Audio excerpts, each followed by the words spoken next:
Wow, congratulations. Thank First of you. all, congratulations on the story of getting your book published. And, what an amazing experience. How has this all been for you to go from what you went through at the publishing of the book and then now a huge motion picture? It's a bit of a whirlwind, and but it's a good one. Yeah.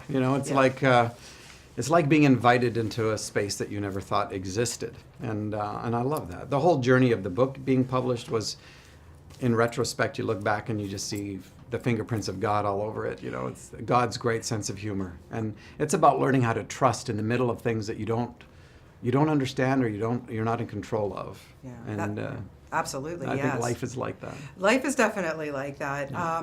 What was the major inspiration for you to write this story?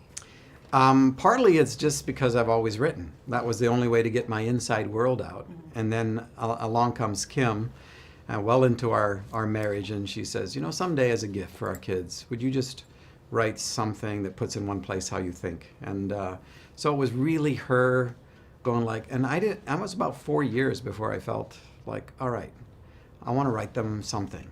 Later she says, by the way, 4 to 6 pages is what she was thinking, but it got a little it longer. got a little longer. It got a little. It all worked out. Yeah, okay. I jumped in a river and it just took me. But so. Paul, your dad. You're writing. You've Yeah. got these kids, and you're writing about a child who's abducted and ultimately killed. We've all had loss. We had a 6-month period where my wife, her mom at 59, unexpectedly massive coronary, passes away. 3 months before that, my 18-year-old brother Stephen is killed. 3 months after that, my 5-year-old niece, the day after her 5th birthday, is killed.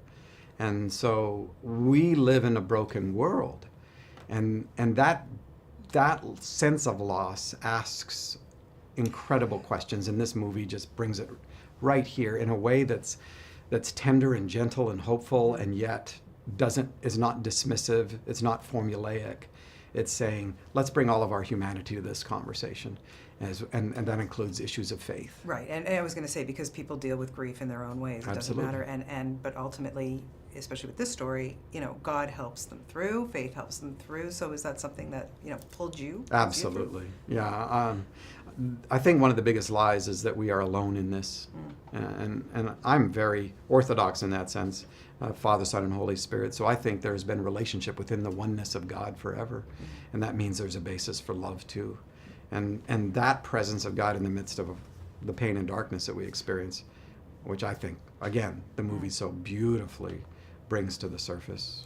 What has it been like to see your characters come to life and have Sam Worthington play Mackenzie? Because that was a very bold choice for him to play. It was a very bold, and I wondered for a while because I didn't think he was handsome enough to play me, but that's a joke. I disagree, however. Oh yeah, no, I disagree too.